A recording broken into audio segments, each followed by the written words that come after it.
Hello बच्चों, सभी का स्वागत है आपके अपने यूट्यूब चैनल कंपोस्टर पर। आई होप क्या सभी अच्छे होंगे। तो आप लोग को इंपॉर्टेंट क्वेश्चन मिलना स्टार्ट हो चुके हैं मैथ के। इससे पहले आप लोग को एक शॉर्ट की वीडियो मैंने दे दी है। जिन बच्चों ने नहीं देखा, लिंक आपको डिस्क्रिप्शन में ऊपर आई बटन पर या फिर वीडियो के लास्ट में देखने को मिल जाता है।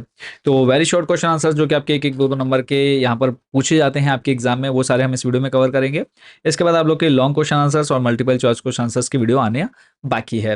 तो जो बच्चे हमारे इंग्लिश मीडियम वाले हैं उनको मैं बता दूं यहाँ पर एक बार जल्दी से कि हमने हिंदी और इंग्लिश मीडियम दोनों के लिए इंपॉर्टेंट क्वेश्चंस की जो पीडीएफ है वो प्रिपेयर करी है, जो कि आपको यहाँ पर सारे टॉपिक यहाँ पर हम कवर कर लेते हैं। मात्र 80 रुपये में आपको ये पीडीएफ मिल जाती है। तो कैसे लेना है, ये हमारा व्हाट्सअप नंबर है। सिंपली आपने इस पर मैसेज करना है, आपने अपनी क्लास, सब्जेक्ट और मीडियम बताना है। इतना बताते ही हम आपको क्यूआर कोड सेंड कर देंगे। उस पर जैसे आप पेमेंट करेंगे पीडीएफ डायरेक्टली आपके व्हाट्सएप नंबर पर भेज दी जाएगी। तो यहाँ पे आप कौन कौन से क्वेश्चन कवर करने हैं वो मैं आपको बताते हुए चलूंगा। उन क्वेश्चंस को तो आपने करके जाना ही जाना है। एक चीज की और यहाँ पे मैं आपको बता देता हूँ कि नंबर की गारंटी, नंबर डिजिट की गारंटी नहीं है। जैसे यही क्वेश्चन यहाँ पे 15 की जगह 45 की जगह 30 दे दे, 40 दे दे, तो कमेंट में बाद में यह नहीं बोलना है कि सर जो आपने क्वेश्चन बताया वो तो आया ही नहीं। अब मुझे ये बताओ कि अगर यही पूरा डिट्टो क्वेश्चन छपा हुआ है और उसके बाद 15 की जगह 20 दे दे, 45 की जगह अगर 40 दे दे, तो क्या आप क्या बोलेंगे कि सर वो क्वेश्चन नहीं आया? तो यहाँ पे नंबर डिजिट की मैं पहले बता रहा हूँ, गारंटी नहीं है। बाकी क्वेश्चन का जो लेवल है वो ऐसे ही रहने वाला है। तो इसलिए सारे क्वेश्चन आपने अच्छे से प्रिपेयर करके जाने हैं। तो करते हैं फर्स्ट क्वेश्चन से स्टार्ट। पहले ही क्वेश्चन है, यदि दो संख्याएं 15 तथा 45 हैं तथा इन संख्याओं का एचसीएफ ज्ञात कीजिए। 15 45 दे रखा है यहाँ पर, सिंपली आपने इसको सॉल्व कर लेना है। नेक्स्ट जो क्वेश्चन रहने वाला है इसमें 144 में अभाज्य गुणनखंडों में दो का घात बताइए। अब दो का घात बताना है। यहाँ पे देखो दो की घात में सिंपल आपने इसके फैक्टर निकाले 144 का। दो कितनी बार आया है बस उसको आपने यहाँ पर लिख देना है। तो दो की घात जो है 4 है। नेक्स्ट जो आपने देखना है क्वेश्चन, इसमें आपको बताना है कि √3 परिमेय है या अपरिमेय। तो √3 क्या है? एक अपरिमेय संख्या है। चलेंगे नेक्स्ट क्वेश्चन पर। अगला जो क्वेश्चन हमारा रहेगा यहाँ पे 7429 के अभाज्य गुणनखंड। इसको आप याद कर लीजिए, 17 19 23, 17 19 23 आपने याद कर लेना है। नेक्स्ट जो क्वेश्चन रहेगा, x cube plus x square plus 5 का नाम बताइए। तो ये त्रिघात है, यानी द्विघात है, त्रिघात है, वो आपको बताना है। तो इसका नाम हो जाएगा सिंपली त्रिघात। अगला जो क्वेश्चन बच्चों आपने देखना है, यदि बहुपद पी एक्स बराबर x square minus 3x plus 10 है तो शून्यंकों का योगफल। योगफल के लिए फॉर्मूला आपको याद होना चाहिए, माइनस का बी अपॉन ए। सिंपली आपने यहाँ से इसको कंपेयर करके फॉर्मूले में वैल्यू रख देनी है, माइनस का बी अपॉन ए। अगला है, द्विघात बहुपद का आलेख किस प्रकार का होता है? तो परवलयाकार होता है। इसको आपने याद रख लेना है। नेक्स्ट है, x square minus x minus 6 के शून्य ज्ञात कीजिए। शून्य ज्ञात करने के लिए आई होप बच्चों ये मेथड आप अच्छे से जानते होंगे, सीखा हुआ होगा। नेक्स्ट चलेंगे आपको अगले क्वेश्चन पर लेकर के। शून्य का आपके -2 और 3 है, देख लेना है। अगला जो प्रश्न है, यदि रेखाएं a1x plus b1y plus c1 ऐसे दूसरी आपको दे रखी हैं, इनके लिए समानांतर हैं, तब अगर ये समानांतर है तो इनके समानांतर होने का प्रतिबंध लिखिए। तो a1/a2 is equal to b1/b2 is not equal to c1/c2। इसको आपने अच्छे से सॉल्व कर लेना है। नेक्स्ट है, रेखा 3x प्लस 4y बराबर 2 के x अक्ष पर प्रतिच्छेद बिंदु ज्ञात कीजिए। अब यहाँ पे y का मान अपनी तरफ से कुछ भी रख लेना है और आप जैसे कोई भी मान रखेंगे तो आपको x का मान मिल जाता है। अगला जो क्वेश्चन देखना है, यदि समीकरण 3x square plus 2kx minus 3 equal to 0 का एक मूल -1/2 है तब k का मान ज्ञात कीजिए। बी स्क्वायर माइनस 4ac इस फॉर्मूले में आपने वैल्यू रखनी है और आंसर आपके सामने आ जाएगा। अगला जो प्रश्न देखना है, यदि द्विघात समीकरण में d ग्रेटर देन 0 तब मूलों की प्रकृति बताइए। तो क्या होगी? वास्तविक तथा भिन्न भिन्न होगी। ऐसे ही शून्यंकों का गुणनफल ज्ञात करना है। मूलों का गुणनफल फॉर्मूला होता है आपका c अपॉन ए। सी और ए की वैल्यू रखनी है, आंसर आपके सामने आ जाएगा। अगला है, श्रीधराचार्य सूत्र या द्विघाती सूत्र लिखना है। तो यहाँ पर आपके सामने फॉर्मूला है, तो ये आपने, अगर श्रीधराचार्य पूछेगा तो आपने फॉर्मूला लिख देना है, या फिर फॉर्मूला दिया तो आपने उसका नाम श्रीधराचार्य सूत्र लिख देना है। अगला है, देखो यहाँ पे समीकरण a x square plus b x plus c के दो मूल लिखिए। तो यहाँ पे आ जाएगा एक माइनस में और एक प्लस में आ जाएगा। ठीक है, यहाँ पर देखो एक बार प्लस और एक बार माइनस। चलेंगे अगले प्रश्न पर। क्वेश्चन है, द्विघात समीकरण a x square plus b x plus c बराबर 0 के मूलों की प्रकृति क्या होगी? B square minus 4 equal to 0 है, तो ये वास्तविक, परिमेय तथा समान होंगे। याद कर लेना इसको। अगला जो क्वेश्चन देखना है, द्विघात समीकरण एक्स स्क्वायर -9 बराबर 0 को हल कीजिए। तो सिंपल -9 है, शिफ्ट करेंगे +9 हो जाएगा, स्क्वायर हटेगा, रूट लगेगा, +-3 आ जाएगा इसका आंसर। अगला जो प्रश्न देखना है, यदि ए एन बराबर एन स्क्वायर प्लस 5 A5 का मान ज्ञात कीजिए। यहाँ पे एन की जगह पे आपने कितना रखना है? 5। 5 का स्क्वायर 25, 25 प्लस 5 कितना हो जाएगा? 30। ये आंसर आपके सामने है।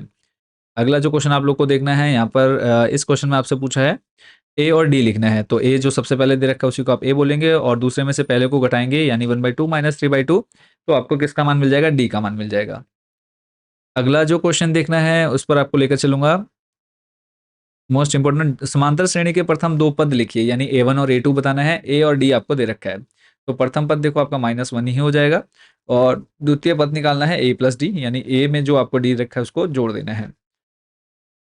अगला प्रश्न है, एक समांतर श्रेणी का प्रथम पद 2 तथा सार्वंतर -1 है, इसका पांचवा पद बताइए।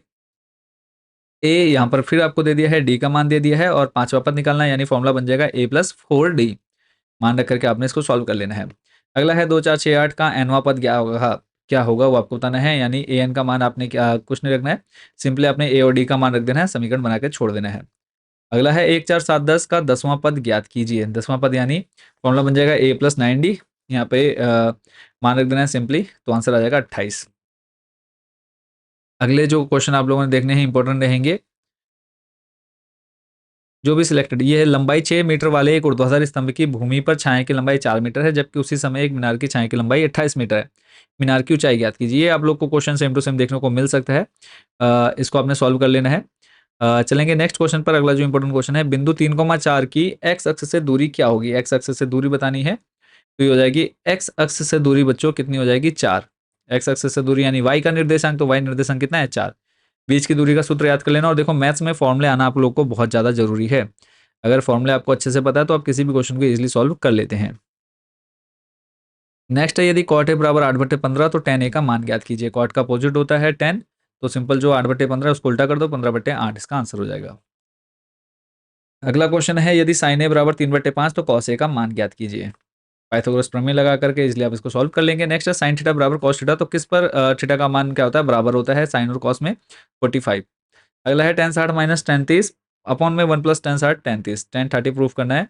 तो यहाँ पर ये जो बन रहा है फॉर्मूला बनता है ये tan a माइनस बी का, तो simple tan a minus B करना है, 30 का आंसर आ जाएगा।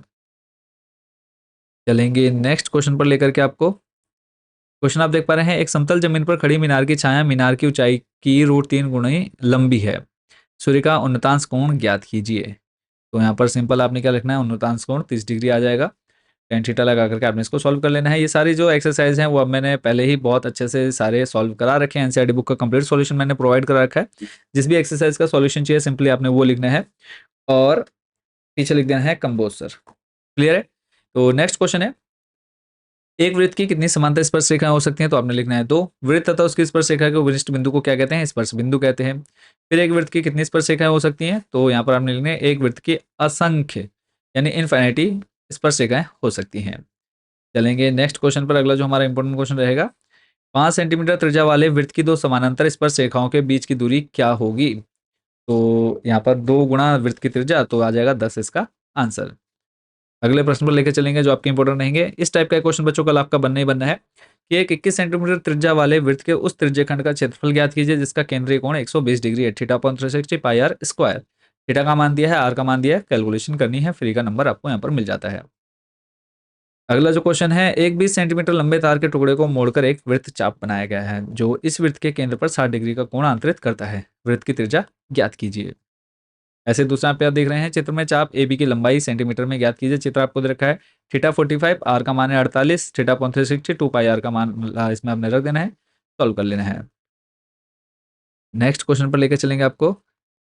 अगला जो इंपॉर्टेंट क्वेश्चन रहेगा, एक गोले का व्यास 14 सेंटीमीटर, इसका उसका वक्र पृष्ठीय क्षेत्रफल क्या होगा। इस एक्सरसाइज से क्वेश्चन 1 नंबर का बनेगा ही बनेगा। फॉर्मूले बेस्ड पर रहेगा, फॉर्मूला बेस्ड अगर सूत्र पता है तो आप इजिली इसको कर सकते हैं। 14 सेंटीमीटर व्यास है, त्रिज्या निकाल लेंगे, वक्र पृष्ठीय क्षेत्रफल क्या होगा, 4 पाई आर स्क्वायर फॉर्मूला है। आर का मान आपने व्यास से निकाल लिया, 14 का आधा 2 से भाग देंगे, 7 आ जाएगा, मान रख दिया। फिर दूसरा क्वेश्चन देखो, 7 सेंटीमीटर त्रिज्या के ठोस अर्धगोले का संपूर्ण पृष्ठीय क्षेत्रफल। पृष्ठीय क्षेत्रफल, संपूर्ण पृष्ठीय क्षेत्रफल, आयतन, ये जो 3 टाइप के फॉर्मुलेज हैं वो आपने बच्चों याद कर लेने हैं। सिलेक्टेड क्वेश्चन है जो आपको अच्छे से आने चाहिए। फिर एक ये क्वेश्चन है, एक शंकु तथा एक बेलन के आधार तथा ऊंचाइयां समान है, उनके आयतनों का अनुपात ज्ञात कीजिए। उनके आयतनों का अनुपात ज्ञात कीजिए। शंकु का आयतन आ जाएगा, बेलन का आयतन, दोनों को आपने क्या रख देना है, बट्टे में रखना है, सॉल्व करना है, आंसर आपके सामने। नीचे आप क्वेश्चन देख रहे हैं, इसको भी आपने कर लेना है। चलेंगे नेक्स्ट क्वेश्चन की तरफ। यहाँ पे जो आप लोग का क्वेश्चन बनेगा, इस टाइप के क्वेश्चन अब नहीं बनेंगे। ये जो क्वेश्चन नंबर 5 देख रहे हैं, आंकड़े दे रखे हैं, इनका माध्य आपसे पूछा है, तो सिंपली सभी संख्याओं का योग बट्टे कुल संख्या। उसके बाद देखते हैं नेक्स्ट क्वेश्चन। यहाँ पे प्रत्यक्ष विधि से समांतर माध्य ज्ञात करना है, माध्य निकालना है। फिर है बहुलक को परिभाषित कीजिए। बहुलक आपने बता देना। इस टाइप के क्वेश्चन पे अब नहीं आते हैं, छोड़ देना इसको। अ, इसमें एक जो फॉर्मूला है माध्यक और बहुलक से रिलेटेड, वो मैं देख रहा हूँ यहाँ पर इसमें है या नहीं है। हाँ, ये वाला फॉर्मूला जो भी मैं बात कर रहा था, ये इस फॉर्मूले को रट लो, माइंड में पूरा सेट कर लो। बहुलक बराबर होता है 3 गुणा माध्यिका माइनस 2 गुणा माध्य। ठीक है, यहाँ पर आप समझ लीजिए बहुलक एम एम याद कर लीजिए, 3 - 2 3 - 2 mm, बड़ा वाला एम आगे, छोटा वाला एम पीछे, क्योंकि कंफ्यूजन रहती है। बहुलक बराबर 3 × M कैपिटल -2 × M स्मॉल वाला। इस फॉर्मूले से बच्चों कल आपका एक क्वेश्चन बने ही बनेगा। फिर एक निश्चित घटना की प्रायिकता आपको बतानी है, कितनी होती है 1। अनिश्चित घटना की प्रायिकता क्या होती है 0। और होने की दे रखी है तो 1 से माइनस कर दो, ना होने की दे रखी है तब भी 1 से माइनस कर दो, आपको आंसर मिल जाएगा। 0.65 है। इस टाइप का क्वेश्चन बच्चों कल बनेगा ही बनेगा, तो 1 में से माइनस कर देना, आंसर आपको मिल जाएगा। ये वाला जो क्वेश्चन है इनको भी आपने देख लेना है, ये सारे जो है सिलेक्टेड क्वेश्चन है। क्वेश्चन नंबर 8, एक थैले में 5 काली, 7 लाल और 3 सफेद गेंदें हैं। इस थैले में से एक गेंद यादृच्छा निकाली जाती है, इसकी क्या प्रायिकता है कि निकाली गई गेंद काली नहीं है। तो पहली काली गेंद होने की निकाल लेना, 1/3 आ गया, इस 1/3 को 1 में से माइनस कर देना, तो आंसर आ जाएगा बच्चों 2/3। तो ये थे बच्चों सारे आप लोग के सिलेक्टेड क्वेश्चन, जो कि वेरी शॉर्ट में आप लोग से पूछे जा सकते हैं। तो इन क्वेश्चंस के अच्छे से प्रैक्टिस करनी है। नेक्स्ट वीडियो आएगी long and multiple choice question answers. तो मिलते हैं नेक्स्ट वीडियो में। थैंक यू सो मच बच्चों watching for this video and best of luck for your board exam. Channel को जल्दी से सब्सक्राइब भी कर लेना, ये नहीं कि खाली वीडियो देखनी है, चैनल को सब्सक्राइब करके ही जाना।